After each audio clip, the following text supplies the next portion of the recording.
guys, I'm Michaela. Welcome back to my channel. It's lovely to be here with you guys today. I have a bit of a special treat for you guys. This is my fiance Max, and I'm going to be interviewing him today. So the title of this video is literally going to be called Toxic Masculinity with a Real Man. Oh God. So Max is a person who is really balanced in his energy. He's got masculine and feminine polarities kind of like down to a science. And he's just sort of naturally that way through a lot of different life experiences and just the way he holds his energy. So I am curious to know, in your words, what is your definition of toxic masculinity?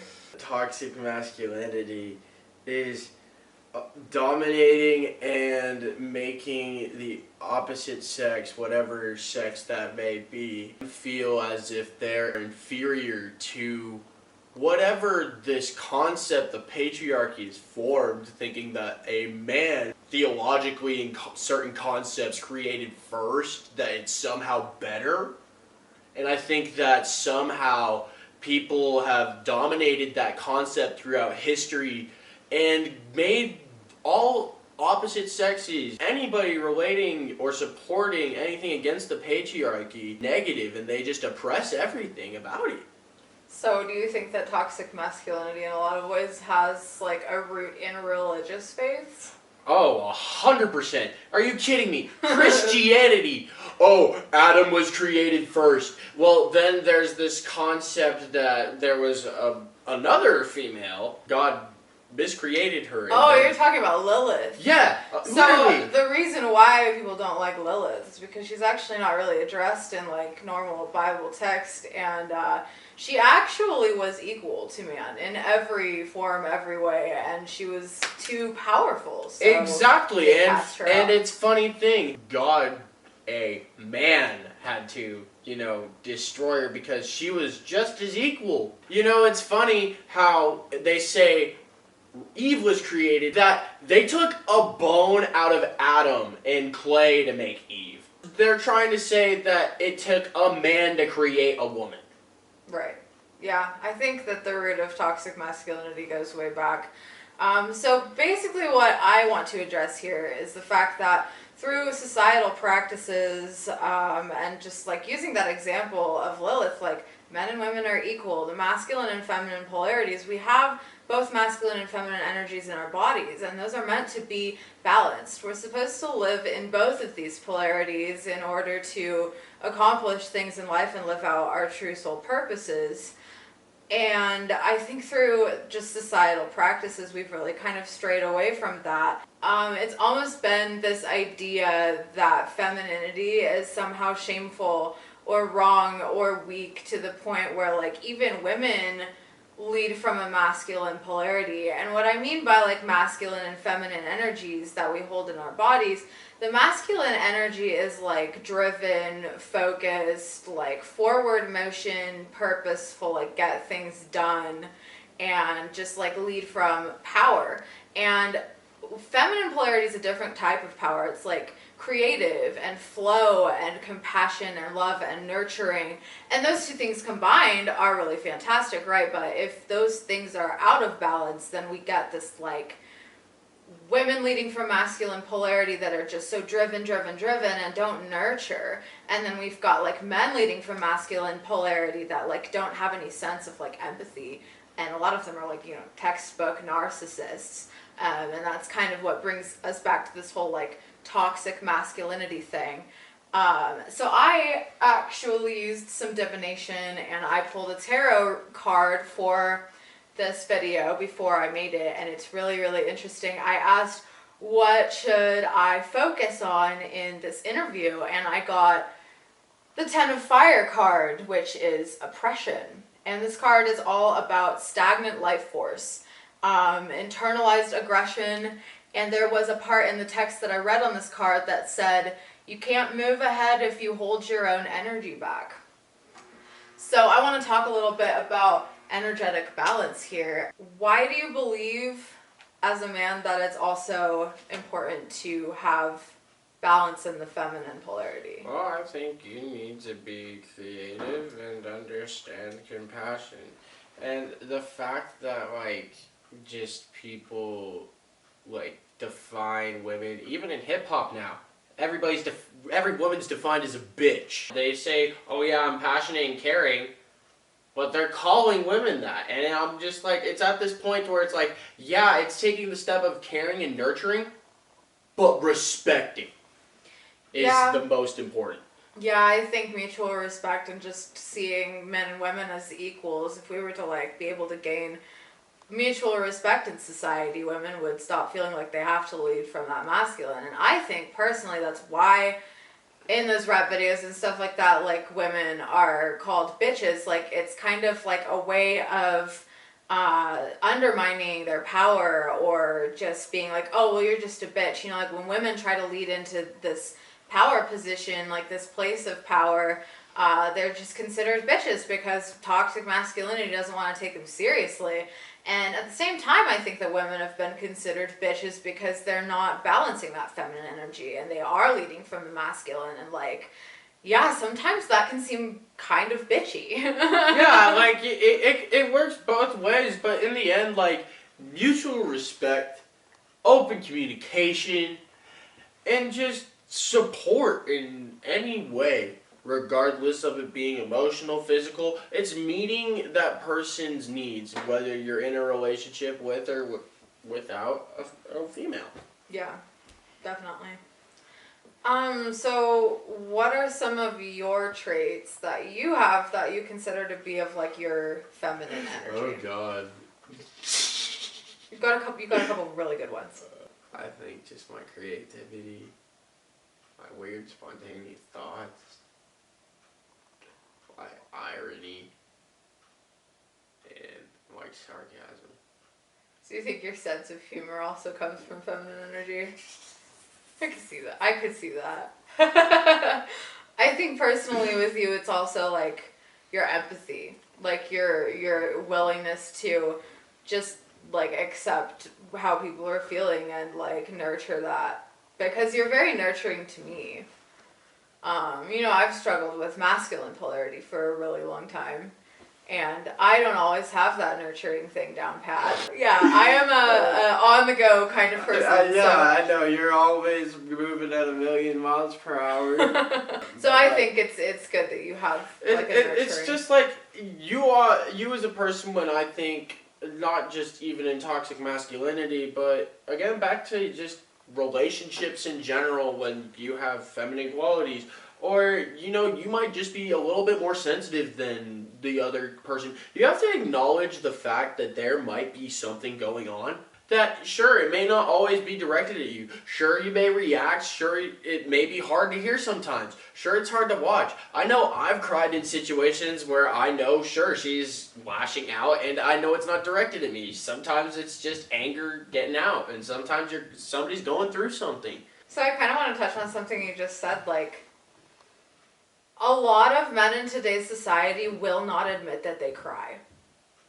Like, men do not admit that they cry. So, like, what is it that about crying that you think is, like, is it, like, a healing thing for you? Is it, like, a positive? Dude, I think, honestly, when you cry, it's just so much energy and emotion built up inside of you that you just can't contain it. So it's like a release for It's a release of energy, honestly. Yeah. People that are sensitive about it get called a bitch too, and it honestly doesn't make sense to me. Yeah, you're acting like a girl. Because sometimes I cry to release my emotions, and if you catch me at the wrong time, like some of these people do when they call me a bitch, I get a little angry. Right.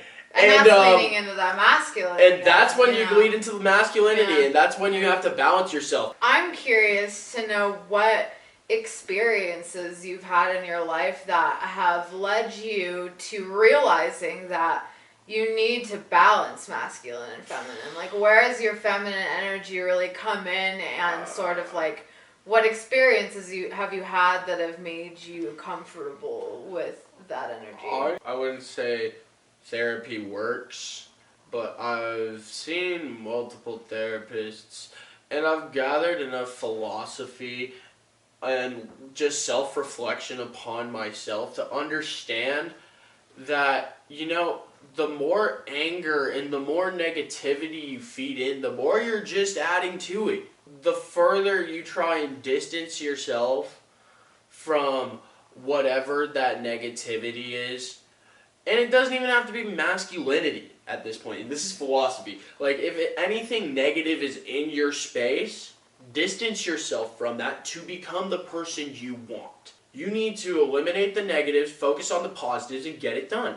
It's So that simple. eliminate the things that don't align with you so that you can come into alignment with what is for you. And sure, people have separate ideals and separate motives. Back to more philosophy. Self-interest is always going to be at heart. But you have to realize, is what you want aligning with you? It's just, you have to realize that maybe if your motives aren't the same as somebody else, that you shouldn't oppress them and you should just respect their own opinions. So you think that maybe leading from feminine energy is about like release and not oppression? Like you're not repressing or oppressing femininity. Yeah. And that transfers into society as well, am I right? Yes, I think that transfers everywhere. I think, honestly, if people would respect themselves enough to admit to themselves that, hey, I messed up, and that, hey, I need to work on things, and that some people don't always have the same intentions of what they need to work on. But in order to respect people and to be around people, you need to be nice. Be nice. Just be nice. Respect people. Do nice things for them. Take them out to lunch. Like, it's so simple to just be a good person. It doesn't make sense to me how people cannot. Right. I just take care of whatever you ask for. You ask for food. You ask for water. Like, seriously, is it that hard for somebody to get up and take 5 minutes out of their day? Because I do it at every single time she asks. Right. Now it's not like hard to nurture others. It's not. Really, It's not hard to literally meet somebody's understanding. And if you find somebody that you actually care about, whether it's a relationship that's committed, a friendship, or even just a person you know at work or wherever, it's just being nice to somebody and taking care of their needs and being there for them. I think that's just it. And do you think that this like nurturing thing, it comes from your feminine energy balance? 100%. Yeah. Where do you think we all learn to be nice? Our moms. And thank you for coming to my TED Talk. How do you feel that other men will benefit from balancing masculine and feminine energy? If you learn to look at yourself and admit to yourself that, what you do is wrong, if you can acknowledge that and then take the steps to work towards that, then you're already on the right path. And then it literally is that simple. It takes 72 hours to build a habit. It takes 3 weeks to make it stick. And then eventually, boom, you just fixed your habits. You're back in business. And look, you're respecting people. And guess what? Respecting people and being a nice person actually gets you pretty far in life. Is it really that hard to, respect people? Yeah, and I think a lot of that kind of manifests in women in today's society. I mean, you have seen me, personally, enter a room of powerful men, walk right up to them, and immediately dominate the conversation. But that is a trait where I have completely led with my masculine and dived into that in a way that it's almost toxic. Yeah. It's almost toxic for me because it's forceful.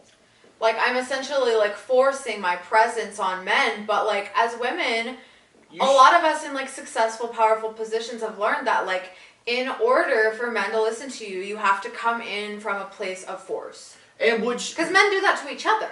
Which doesn't make sense to me. Because why in the world would you ever have to force your presence to be accepted? Right, you shouldn't. So have you ever experienced, judgments from society by leading from your feminine energy? 100%. 100%. This society reflects my sensitivity and my anxieties as bipolar disorder. And it just it's really hard for people to just, label you and have all these mental disabilities. When sure, like I understand those exist and like some of those traits may portray within me, but to label you and then to say that you're sick and that you need all these medications, which they put me on Abilify. What it did to me was numb my emotions to a point to where it's called a mood stabilizer. No, it's a mood nullifier. I literally was a zombie. My parents asked me if I was okay and they thought I was even more depressed because of that. And because society likes to think that people with sensitive problems have certain disabilities.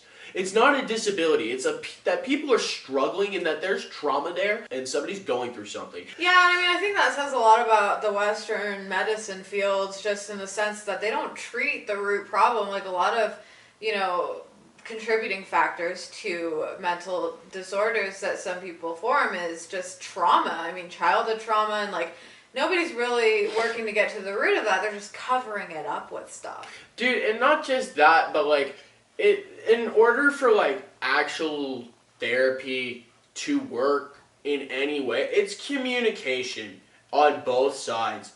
So how do you think that men can take steps towards changing that and balancing these polarities better? Taking a second and just look back on the last facial expression that your partner that may be feminine in a relationship with, or your last female friend that you just treated poorly, or just demeaned them or made them feel inferior.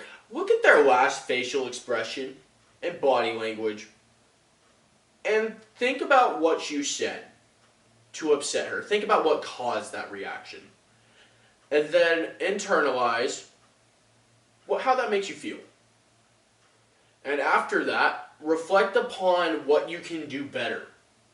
It's literally taking the steps to look back on what you did wrong, admitting it, and moving forward. It is literally these 3 steps I've just been saying over and over this So whole it's video. like being honest with yourself. Yeah, you can't lie to yourself Pretty about simple. it. Pretty And if simple. you lie to yourself, you're Yeah. never going to go anywhere in life. Yeah, I think it's pretty simple. And I think, when it comes to balancing those polarities, you kind of got to lean into that feminine energy. Like, be more compassionate, be more empathetic, be more nurturing, be more understanding, and just kind of start to, like, explore those qualities, because you can nurture those in yourself. And it's disgusting how the last generation of all males have made it come out to my generation that being sensitive is a sign of weakness. Right. And it doesn't make sense to me how that's weak, because I can imagine you probably at whoever's relative's funeral, they're going to be crying. So does that make them weak when somebody cries? No, it's not. Those people are crying because they have an overburst of amount of energy and emotion so stored up inside of them that they can't contain it. Right. And they explodes. And it's hard to contain that sometimes. And I understand that. And sometimes that little explosion in an area where you're in a safe space and taking that time to reflect upon it and then recalibrating it and realigning with yourself, it really helps you.